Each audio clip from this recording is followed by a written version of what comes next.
Fala pessoal, beleza? Gravando esse vídeo aqui rapidinho para analisar as questões de direito constitucional da prova do TJ de São Paulo. Estou até fora aqui do meu estúdio tradicional onde eu gravo, mas eu queria rapidamente tecer os meus comentários sobre essa prova que aconteceu no dia 31 do 10. Bom, vamos lá. A gente tem aqui a questão 45, eu vou ficar pequenininho para não ficar na tela. E a questão 45 diz o seguinte: assinale a alternativa que contempla a hipótese de crime para o qual a Constituição não veda. Olha o cuidado que você tem que ter aí. Se a Constituição não veda o arbitramento de fiança, quer dizer que não é o quê? Inafiançável. Beleza? E a gente vê que os crimes do artigo 5º, em geral, aqueles crimes que aparecem no artigo 5º, são inafiançáveis. Inclusive, na nossa aula de premonição, que aconteceu no dia 25 do 10, lembra?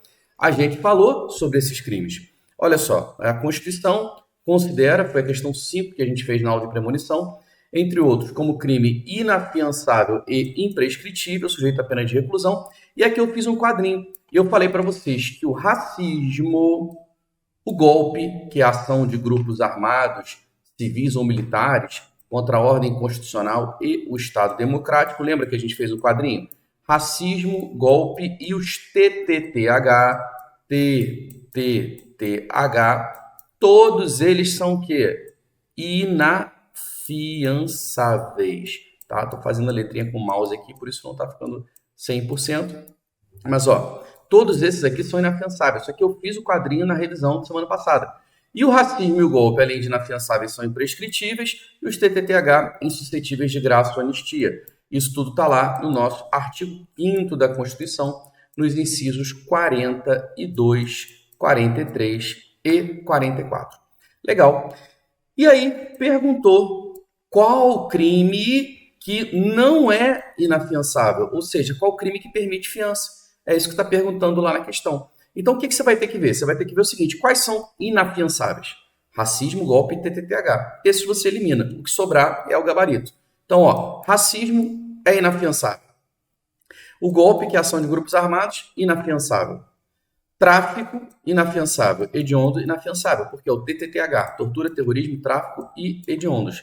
Então, qual que sobrou? Letra C, crime doloso contra a vida. Matar alguém não é um crime inafiançável. Pô, mas matar alguém é algo muito grave, Rodrigo. Mais grave do que o racismo, ao meu ver.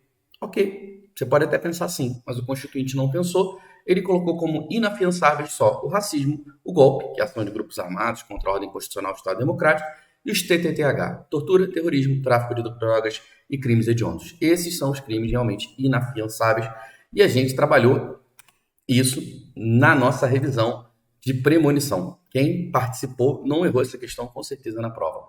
Olha a questão 46. Considerando o disposto na Constituição Federal, assinale a alternativa que aponta uma situação que, em tese, destaca, situação que viola um dos direitos. Mandado judicial de prisão cumprido por policiais às 9 horas, dentro da residência do réu. Bom, o artigo 5º, inciso 11, fala da inviolabilidade do domicílio. A casa é o asilo inviolável do indivíduo, ninguém nela podendo penetrar sem consentimento do morador. Então a regra é que para entrar na casa de alguém tem que ter consentimento. Mas a Constituição fala, salvo em caso de flagrante delito, ou desastre, ou para prestação de socorro. Ou durante o dia, por exemplo, 9 horas da manhã, é dia, com ordem judicial. Então, o mandado judicial de prisão justifica a entrada da polícia na casa da pessoa às 9 da manhã, isso não é violação. Se fosse flagrante delito, desastre ou socorro, aí poderia entrar a qualquer hora, mas com mandado judicial somente durante o dia. Letra B, policial sem mandado judicial adentra em domicílio durante a noite, sem consentimento do morador, mas para efetuar o quê? Prisão em flagrante. Flagrante delito, desastre ou socorro justificam a entrada na casa da pessoa a qualquer hora, com base no artigo 5º, inciso 11. Então, nesse caso aqui, a polícia pode entrar mesmo sem mandado. Por quê? Porque tem um flagrante. Pode entrar a qualquer hora. Na letra C, suspensão das atividades de uma associação civil de fins lícitos por decisão judicial em caráter liminar. Veja, uma decisão judicial em caráter liminar pode suspender as atividades de uma associação? A associação ela pode até ter fins lícitos, mas ela pode estar praticando atos ilícitos. Ela foi criada como uma associação, por exemplo, para a proteção de animais. Porém, ela está utilizando o dinheiro de maneira indevida, está lavando dinheiro na associação, está fazendo uma série de atividades ilícitas. Ela pode sofrer uma ação de dissolução. A gente falou sobre isso na aula de premonição, está aqui inclusive. A gente mencionou aqui, quando eu expliquei para vocês a letra D, a gente falou da suspensão das atividades e a gente viu que não precisa de uma decisão judicial transitada em julgado. Basta uma decisão judicial de natureza cautelar, liminar, eu expliquei isso, para suspender as atividades. Então, isso não viola a Constituição. Isso está lá no nosso artigo 5º da Constituição, no inciso 19, se eu não me engano. É o 19. Então, a suspensão das atividades de uma associação pode acontecer com simples decisão judicial, mas para dissolver, para acabar, tem que ser uma decisão judicial transitada em julgado. Letra D. Ordem de prisão civil por dívida. Prisão por dívida do responsável pelo inadimplemento voluntário e inexcusável de obrigação alimentícia não viola a Constituição. A gente sabe, com base no artigo 5º, inciso 67, que a nossa Constituição permite 2 hipóteses de prisão por dívida. Nesse caso aí, do inadimplemento voluntário e inexcusável de obrigação alimentícia, que é a pessoa que não paga a pensão alimentícia porque não quer, voluntariamente, eu não pago porque eu não quero, eu tenho condições de pagar, mas eu não pago. Pode ser preso, e a Constituição também autoriza a prisão do depositário infiel, que o STF entendeu que hoje é ilícita, por violar o Pacto de São José da Costa Rica. Não é inconstitucional. A Constituição até permite, se vier numa prova literal. A Constituição permite a prisão do responsável pelo inadimplemento voluntário e inexcusável de obrigação alimentícia do depositário infiel. A Constituição permite? Permite. Mas, por conta de um tratado assinado pelo Brasil, essa prisão se tornou ilícita. E letra E. Ordem emanada de juiz que determina a polícia que seja efetuada uma escuta telefônica de um réu em um processo civil de reparação de danos. Bom, essa eu não trabalhei na nossa revisão de véspera, realmente. Se você só viu a revisão de premonição, você não teria como ter acertado. Porém, na semana do Gabaritando Direito Constitucional, eu falei sobre essa questão e em várias outras lives. O artigo 5º, inciso 12, traz 3 requisitos para que seja feito um grampo telefônico, uma escuta telefônica.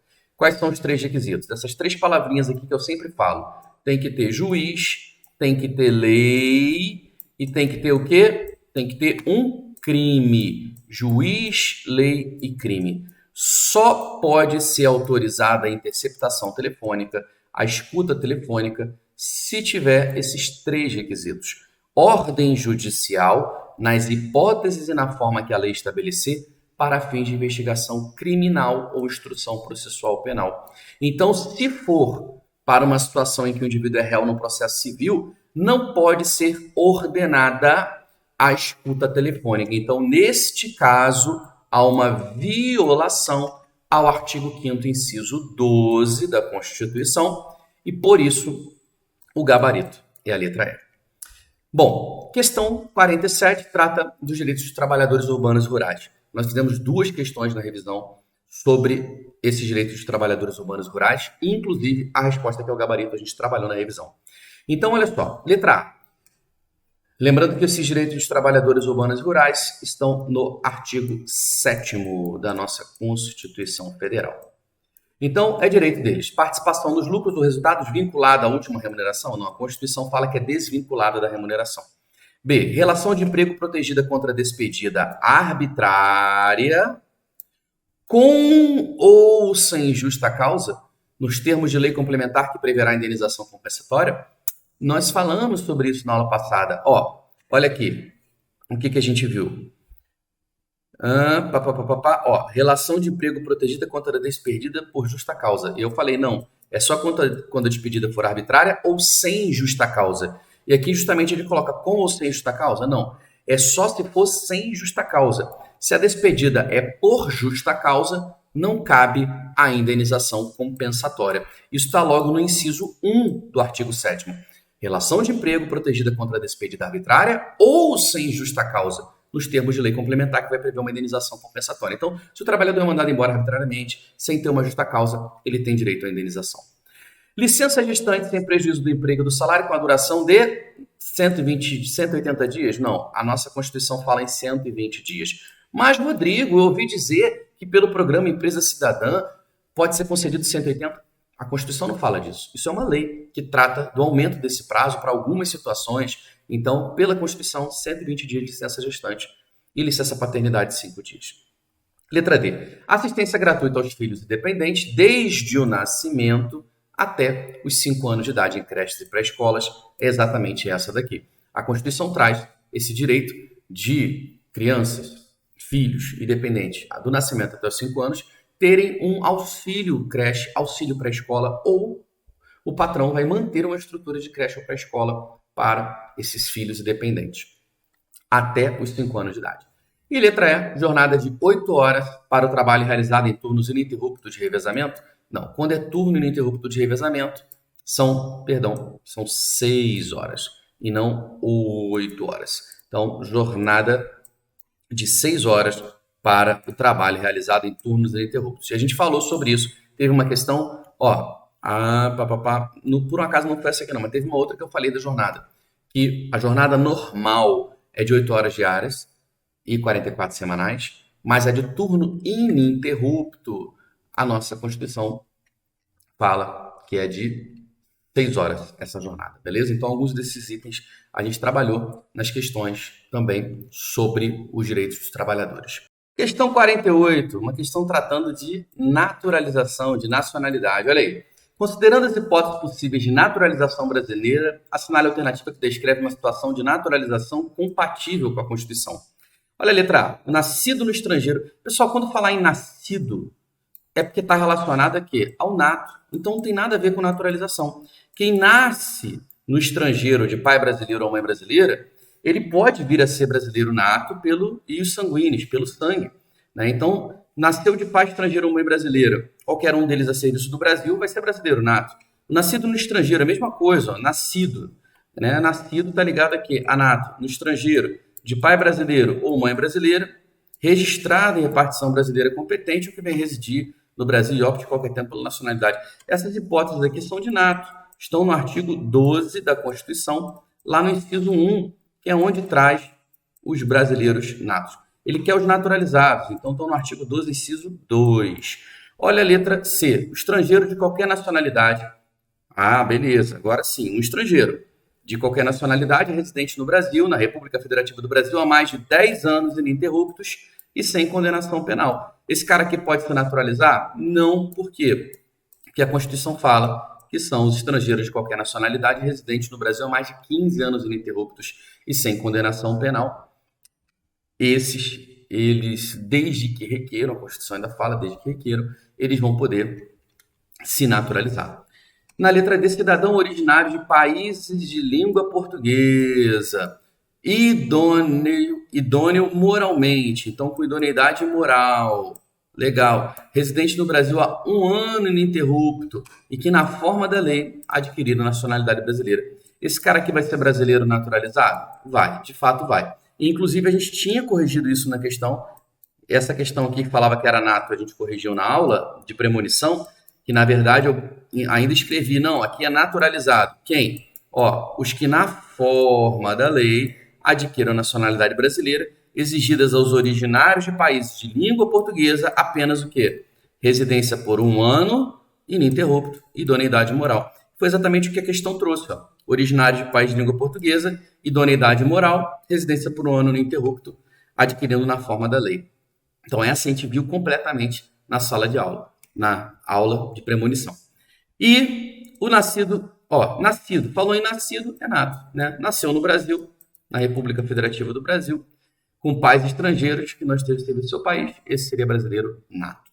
Show de bola? Bom, e outra questão, 49, essa aqui, cargo privativo de brasileiro nato. Eu falei que ia cair, eu falei, pessoal, vai cair uma questão de cargo privativo de brasileiro nato, tanto que eu coloquei uma questão específica sobre cargo privativo de brasileiro nato no aulão de premonição. Foi a questão 18 do aulão. Olha aqui, é cargo privativo presidente da Câmara, procurador-geral da República, senador, ministro do TCU ou presidente do STJ? É o presidente da Câmara dos Deputados. A gente falou, inclusive, eu coloquei no slide o macete do mp3.com. Lembra? M de quê? De ministro. De onde? Ministro do STF. P3 são os 3 presidentes. presidente da República, presidente da Câmara dos Deputados e presidente do Senado Federal. Então, um senador apenas comum, ele não tem que ser brasileiro nato, só o presidente do Senado.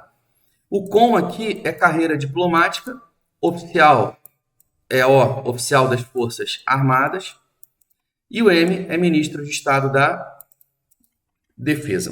Está tudo no artigo 12, parágrafo 3º. 12, parágrafo 3º, tá? O mp3.com. Então, o ministro do STF, presidente da República e o vice, obviamente, presidente da Câmara, presidente do Senado, carreira diplomática, oficial das Forças Armadas e ministro de Estado da Defesa. Ministro do TCU não precisa ser brasileiro nato, procurador-geral da República também não, e nem do STJ. Por isso, gabarito letra A. E a gente tinha falado, aqui é privativo de brasileiro nato. A gente tinha analisado vários, nesse caso aqui era o presidente da República, mas eu relembrei todos eles. Beleza? E com isso, a gente fecha as questões realmente de constitucional. A gente teve também outras questões que tratavam da parte de direito administrativo, mas que vieram dentro de constitucional, que foi a parte da administração pública. O edital do TJ, ele colocou a parte da administração pública, que são os artigos 37 e 41 da Constituição, como se fosse constitucional, porque está dentro da Constituição, só que didaticamente quem ministra isso é o professor de Direito Administrativo, por isso eu não vou comentar essas questões, tá bom? Espero que você tenha gostado, deixe seu comentário aqui embaixo, o que você achou, fala aí como é que você foi na prova, vou ficar feliz de ter feedback do seu resultado. E diz também como que eu te ajudei para resolver essas questões. Um grande abraço.